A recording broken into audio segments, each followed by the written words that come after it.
This is Fillip Studio Podcast, in collaboration with Arte Studium Generale, a podcast series dedicated to the potentials and pitfalls in art and science projects, with your host Sabine Winters.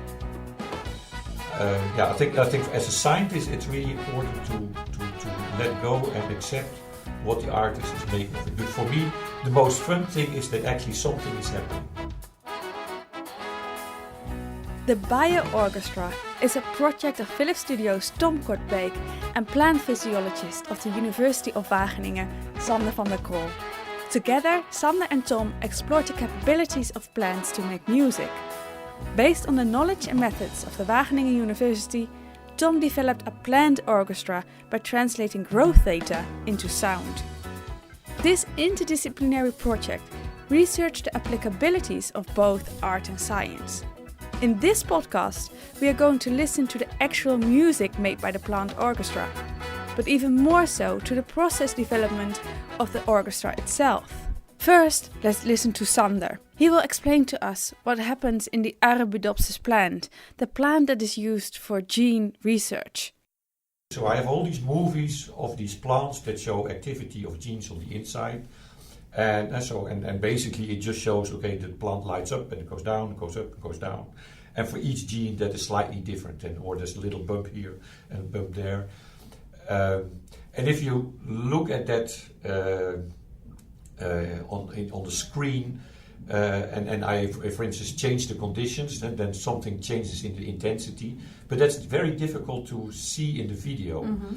So my idea was always, well, if I could connect that to just say one note or some sound, then and when we change something and then that change in the intensity, you can also hear. So it just as an aid to not visualize, but to make audible that actually something has changed because of what we are doing. Yeah. For me, the first idea of starting this process was, I know it quite concrete. There was an article in the local newspaper that two local symphonic orchestras had to merge because of subsidies cut off, and so they had, and the subsidy giver, they said, okay, now you have to merge, and I thought, oh, it's really cost inefficient to finance a big orchestra of over 120 musicians. So, and I thought in my head, it could be really more cost effective if we could use 120 plants. I think in general, because what we're trying to convey is say all the different dynamics that happen in the plant. Because people look at plants as something static, and there's a lot of dynamics going on the inside that you normally don't see. And the other thing, so it is true that I do like research that is, say, visible, that you see what you're doing. So in my PhD, I worked on genes about flower color, and I changed them so you could see the flower change. Then in my postdoc, I worked on genes that change the flower shape. So again, it's visible on the outside. And then when I came back to Wageningen, I worked in a laboratory in New York, and there they developed this system of glowing plants that you can see gene activity inside the plant, because you couple the gene activity to something from the firefly. And I introduced that system here in Wageningen in the Netherlands, and that has been building to a very sophisticated system where we have a whole collection of glowing plants, where we can see what happens inside when we change the light conditions, when we change temperature, when we throw something at the plant. And that really also helps the research a lot, because classical molecular biology, if you want to know what's going on inside, it's grinding up the plant, and then you isolate the genes, and you do a lot of work. And then you get, say, one measurement, but you don't know if that would still be the same 1 hour later. And with these glowing plants, I can just follow over time what is happening. So I can quickly, scan all kinds of conditions. And then if I find a condition that's really doing something special, then I can do more sophisticated measurements. But then I can really be focused on the ones that the treatments that are most relevant. What I really like about this process also, that this also involves a lot of creativity to think about this smart concept of cutting up and adding things together and make it work and try to solve problems and to come up with this. I think it's it is the first time now that I say it. It's really mind blowing that you can make these things work. And for me, that's also was one of the reasons that I was getting to get more interested in the things that are going on here, and that I would like to. I wanted to tell the stories of the things that are going on here.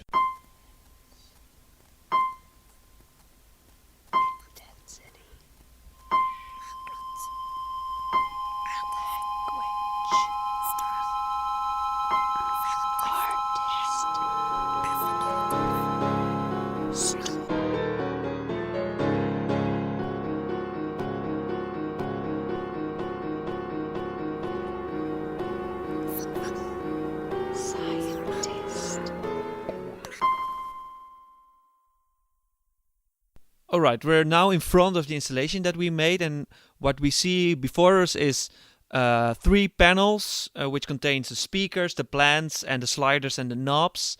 And the audio channels are splitted according to the several phases of the plant growth. So seedling, flowering, growing, and also senescence. And we're going to let you hear one of the first phases, the seedling phase, and especially the effect of the GI gene.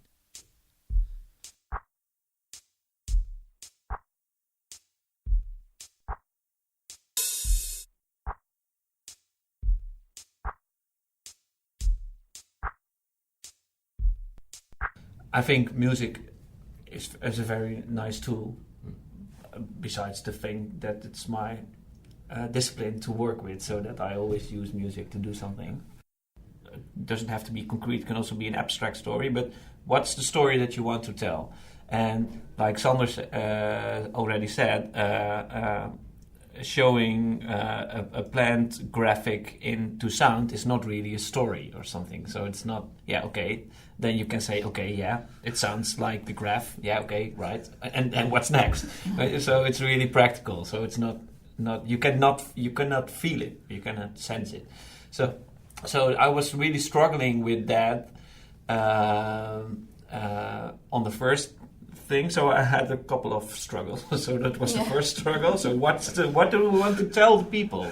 So the first thing. The second thing is that I get overloaded with a lot of possibilities and data from somewhere. So I was and everything was possible. Yeah. So you have a lot of data sheets, and so we could, of course, on all the data cells in the Excel sheets, connect a value, and then it could end up as a certain note or a sound.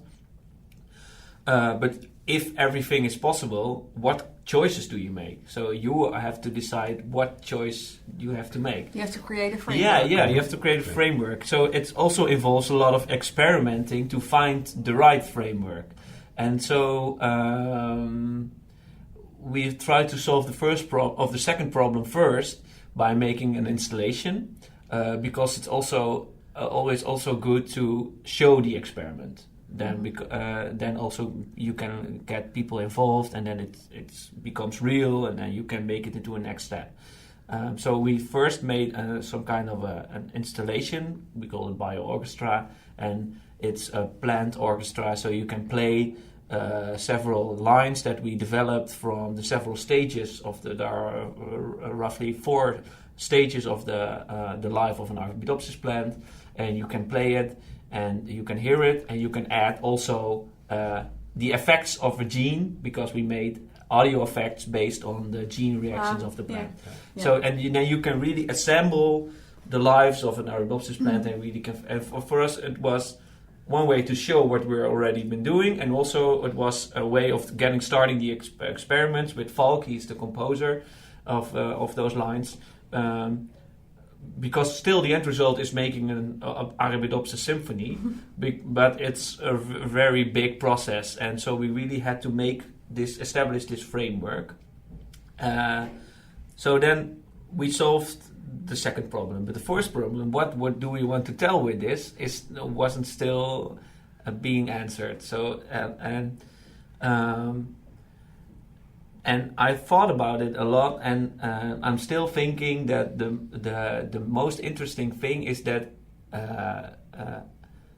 Sander, by writing essays and making academic writings, he can explain very literally how it works. But people don't see it, but maybe they can hear Sander talking, and when he talks about his science, his voice raises, he gets enthusiastic, he brightens up. And for me it was really literally the thing that when he is looking at his screen showing all those numbers and data, he's really seeing, I think, a world of plants. And because we are normal people are not able to understand this data, so I wanted to provide a tool for normal people to approach a way of the feeling that Sander has when he is looking at those plants. So on the one hand, he could write about it and talk about it, but also you, at the end, hopefully have the Albert Symphony to also get closer to the feeling of what Sander feels when he's looking at this data, so that you have the possibility to know about science, but then also feel it and so understand it more.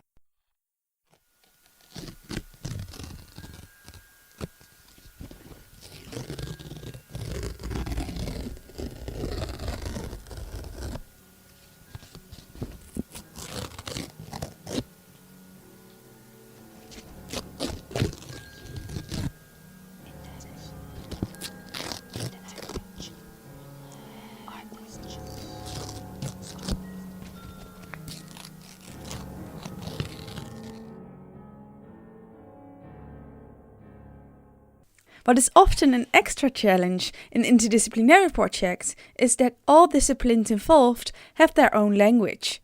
So how do you arrive at a common project-based language? And what compromises do you have to make in order to find a good balance between the two disciplines? Let's listen to how Tom and Sander found a common language by expressing data in music. The other thing is that you have also in this art-science collaboration create some kind of a new common language, because we were talking about how the music should sound like, and it's very strange to give words to how something should sound when there is no already with no sound. Yes. So I can remember some quite vivid discussion about how things should sound, and Sander said, "Yeah, no, it should be really accessible and something symphonic orchestra." And Falk and I said, "Yeah, but okay, that's already been done for over 150 years. So why should we do that? Maybe we should look into more,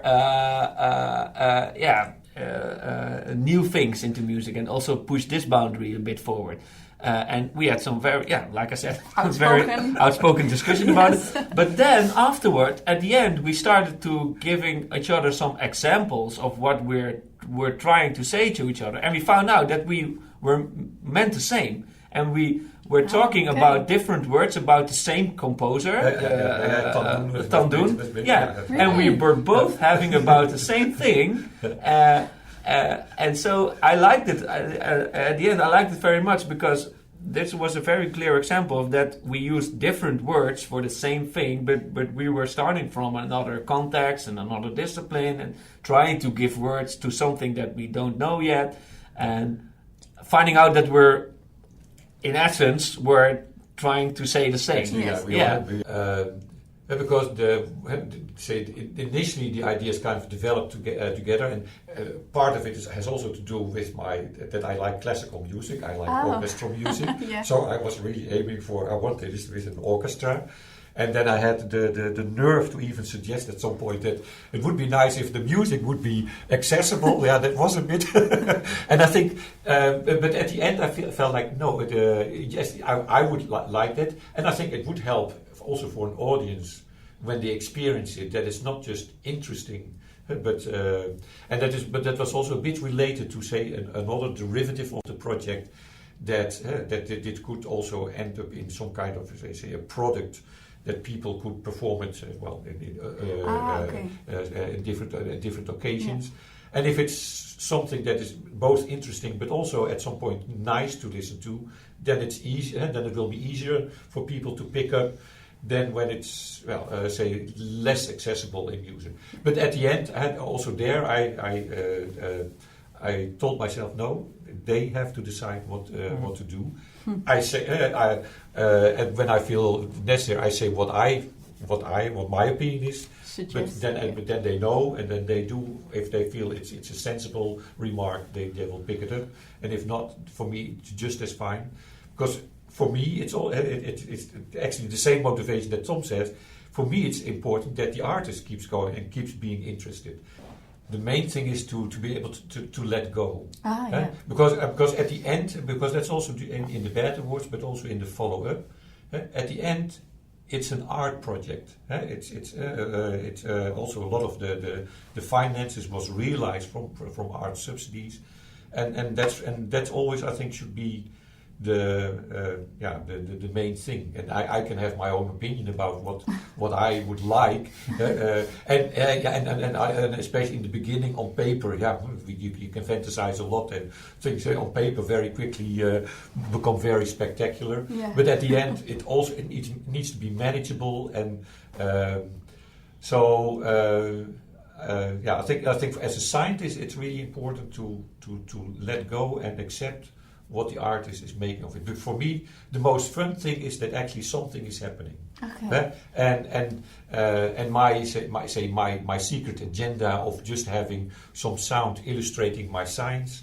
So Tom already made one example for that they can show. There are still maybe in the future some other things that I want to make that illustrate the changes better. But that's more like then a derivative of the art project, and the art project is the main thing. And for me, it's really fun to see how that then really gets a life on its own. The main thing is that from both sides, the drive has to be there. Yeah. That we feel like, but this is just fun to do, and we should try to realize it in another way. Yeah. So both parties had an intrinsic motivation to work on it, and it's not often. You don't see it very often in this art science project that there's an intrinsic motivation on both sides of the collaboration. This before. Yeah, and I think this is very important also to make it better, to make it good, because when you both have the intrinsic motivation,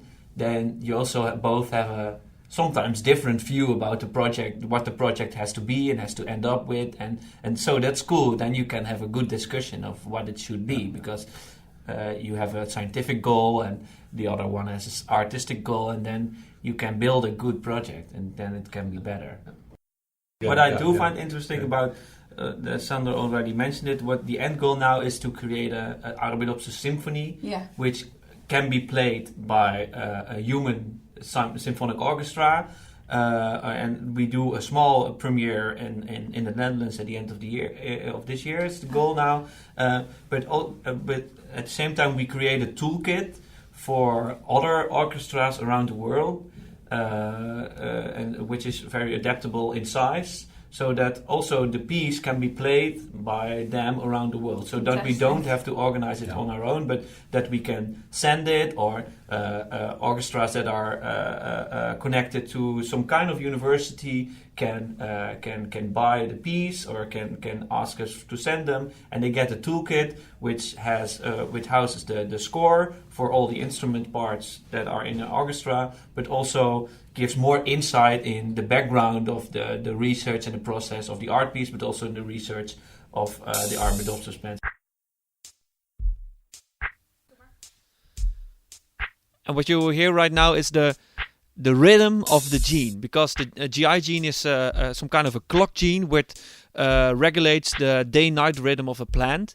And when the plant is hatching, when the seed is growing, then this rhythm, this day-night rhythm, is going to be established. And this is exactly what you hear in the music. So you hear a rhythm going on, processing, establishing itself.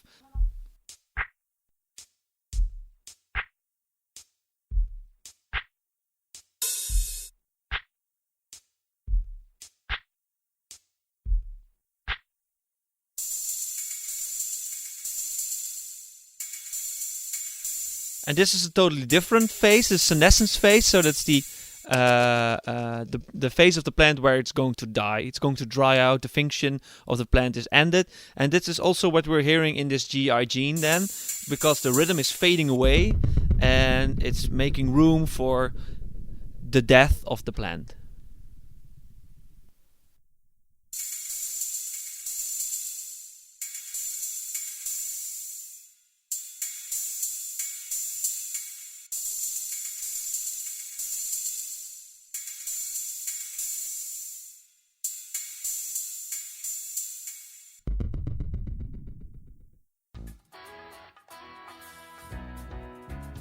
And with this last phase of the Arabidopsis plant in the Bio-Orchestra, we've also come to an end of this podcast episode. Perhaps we can conclude that in interdisciplinary projects, the first instance we need to find out what the division of the roles are between the scientist and the artist, and for what purposes both parties are involved in the project. In addition, it turns out to be important to realize that there is a bias when it comes to understanding each other's languages. If you are aware of this, it will be easier for an interdisciplinary project to come to a successful collaboration. Thank you so much for joining us on Fillip Studio Podcast. In the next episode, we will talk to René van Amerongen, a biomedical scientist at the Zwammerdam Institute for Life Sciences. We will talk with her about the importance of cross-pollination between the natural sciences and art. The intermezzos are brought to you by Lotte van Bijl, and maybe you already guessed it, but she actually used the Arabidopsis plant music.